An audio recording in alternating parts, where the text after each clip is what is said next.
Uno. Muy bienvenidos, apreciables hermanos en Cristo y amigos que llegan a este espacio de aprendizaje en Internet. Yo soy Miguel Montoro, su anfitrión en este canal, y antes de comenzar, quisiera invitarte a que me sigas en todas las redes sociales que ves en pantalla y en otras más, con esa imagen de perfil y ese nombre de usuario, Miguel Montoro Ministerio. Por favor, dale me gusta a los contenidos, suscríbete, pero sobre todo compártelos para que así puedan ser de bendición a un mayor número de personas. Nos encontramos estudiando el modelo de Dios para la paternidad, basándonos para ello en el análisis en forma resumida de mi libro El Castillo de las Princesas, las 42 reglas de la paternidad cristiana.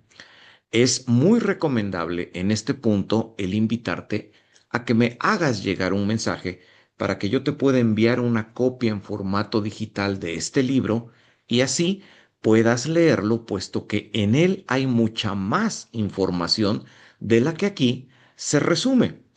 En este punto de análisis del libro nos encontramos en el capítulo 1 que se llama Lo que es un hijo.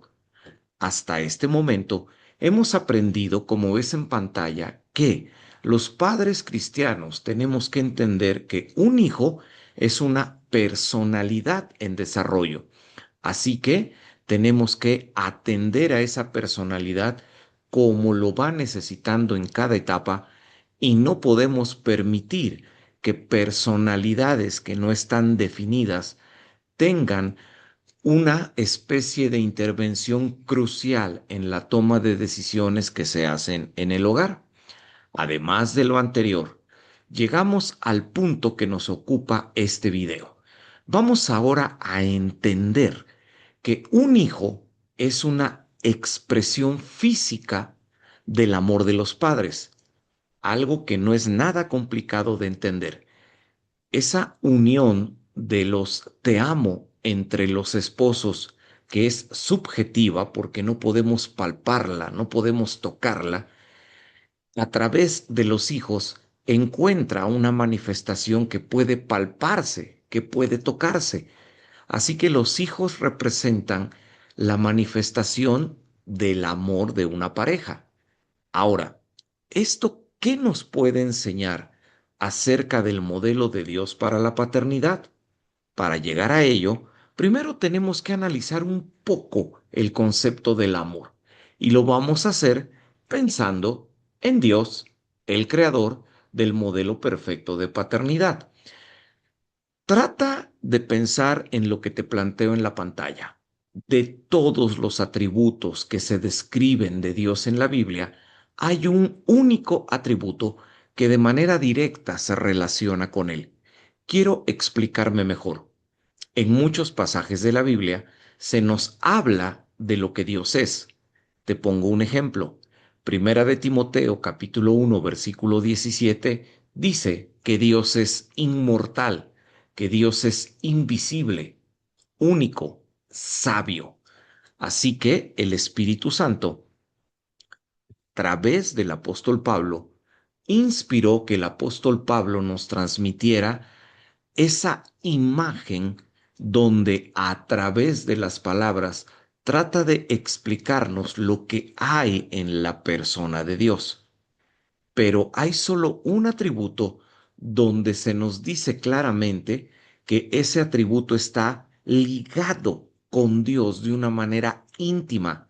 No quiere decir que es mayor que los otros, ni que está por encima de los otros, pero sí es el único que de manera directa se nos dice que forma parte de la persona de Dios. Los demás son explicados. Este es el único atributo donde se nos dice que está en la persona de Dios.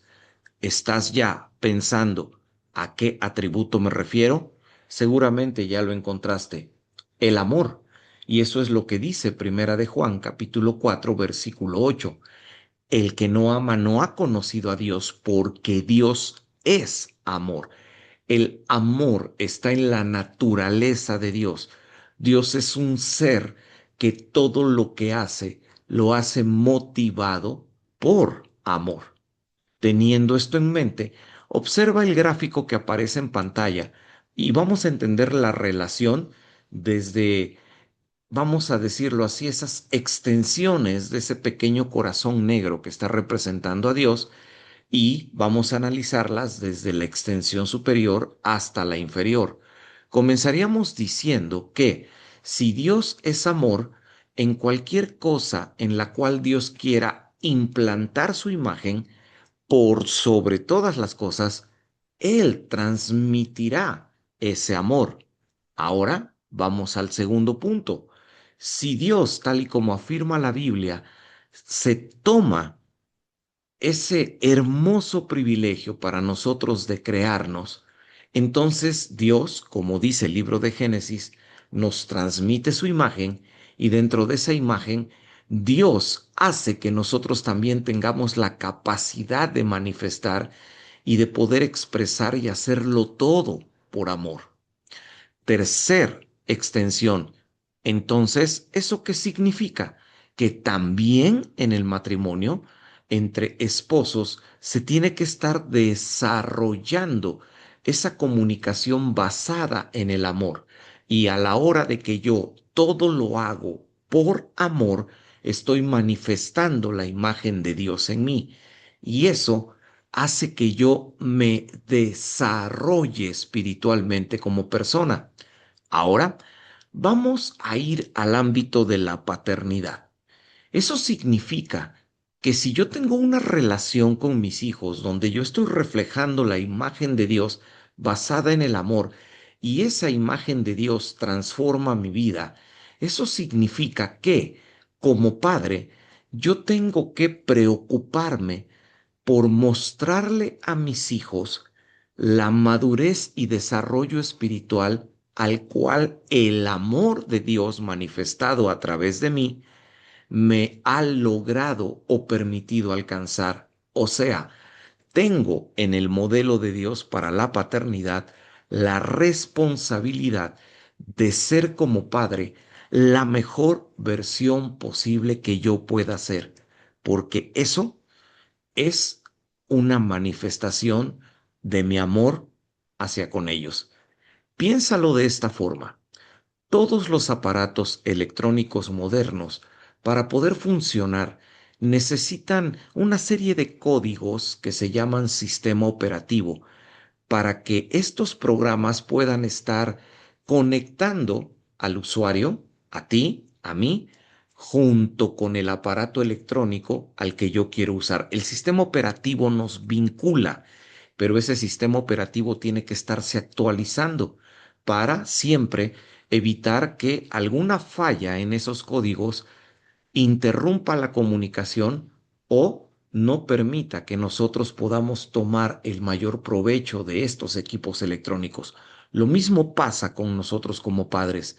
Tenemos que mantenernos actualizados y cada vez ser la mejor versión posible de nosotros mismos para con nuestros hijos como padres. Teniendo esto en mente, podríamos llegar a esta conclusión. Un hijo es una expresión física del amor de los padres, y si nosotros tenemos que ser cada vez la mejor expresión de nosotros mismos para con nuestros hijos, entonces eso nos lleva a lo que en el libro El Castillo de las Princesas yo escribo como la regla número 3 de la paternidad cristiana. Si tus padres cometieron errores contigo, no los repitas con tus hijos. La Biblia en Segunda de Reyes, capítulo 24, versículos 8 y 9, nos habla de un rey que simplemente se nos dice anduvo en los malos caminos de su padre. Así que el rey que nos ocupa de ejemplo tuvo un padre que no supo ser la mejor versión de sí mismo. En consecuencia, lo que le transmitió a su hijo fue el aprendizaje de malos hábitos que el hijo solamente repitió. Y aquí es a donde muchos padres tenemos que entender que en el periodo de mayor influencia de la vida de nuestros hijos nosotros estamos transmitiendo lo que somos por encima de lo que sabemos. Por eso es que, poniendo un ejemplo, cuando encontramos a una abuela que se embarazó muy joven para después encontrar que la hija se embaraza muy joven y después descubrir que la nieta se embaraza muy joven, no tenemos como cristianos que ir a gritarle a esa familia que ordenamos en el nombre de Jesús que un espíritu de fornicación se salga de ese hogar. No, tenemos que entender la realidad. Simplemente estamos en presencia de un hogar donde se han transmitido conductas aprendidas, donde en la primer generación que cito como ejemplo, se creyó que el vivir en promiscuidad sexual era lo mejor o lo más gratificante. Y esa idea, a través de hábitos, se transmitió a la siguiente generación y de ahí se transmitió a la siguiente. Así que lo que hace falta es reprogramar los hábitos impíos para cambiarlos por hábitos santos. Por favor, haz una lista de todas las cosas que tus padres cometieron contigo y que fueron errores. Y por favor, no los cometas tú con tus hijos. Haciendo esto, tú serás cada vez una versión más actualizada. Tus hijos se darán cuenta que tú, antes de condena, les ofreces gracia. Se darán cuenta que tú entiendes perfectamente que cada generación es diferente y que ninguna generación es mejor que la otra, sino que cada generación se enfrenta a contextos sociales diferentes y que tú puedes comprenderlo. Y eso generará confianza. Así que te pregunto, cuando tu hijo o tu hija tenga conflictos que en su interior le hagan pensar en tomar decisiones terribles, ¿qué es lo que te gustaría? ¿Que acudieran a ti porque saben que pueden confiar en ti o acudir al mundo o a las cosas que no pertenecen a Dios para tratar de encontrar ahí sus respuestas? Creo que lo que quisiéramos es bastante obvio. Y si seguimos esta regla para la paternidad, lograremos que esto se cumpla en la vida de nuestros hijos. Así que vuelvo a invitarte a que me puedas pedir una copia en formato digital del libro El Castillo de las Princesas, las 42 reglas de la paternidad cristiana, para que a través de su lectura juntos aprendamos cómo poder ser mejores padres con nuestros hijos, porque ya tenemos que cambiar la idea de que solamente los problemas de la sociedad se resuelven tratando de que nuestros hijos mejoren. No, los problemas empiezan a resolverse cuando tú tratas de mejorarte a ti mismo para ser la mejor versión posible de ti como padre para con tus hijos. Te espero en los siguientes videos de esta serie y, por favor, todos los que lleguemos hasta esta información que puede transformar hogares, pongamos por obra lo que estamos aprendiendo. Yo soy Miguel Montoro. Que Dios nos bendiga a todos.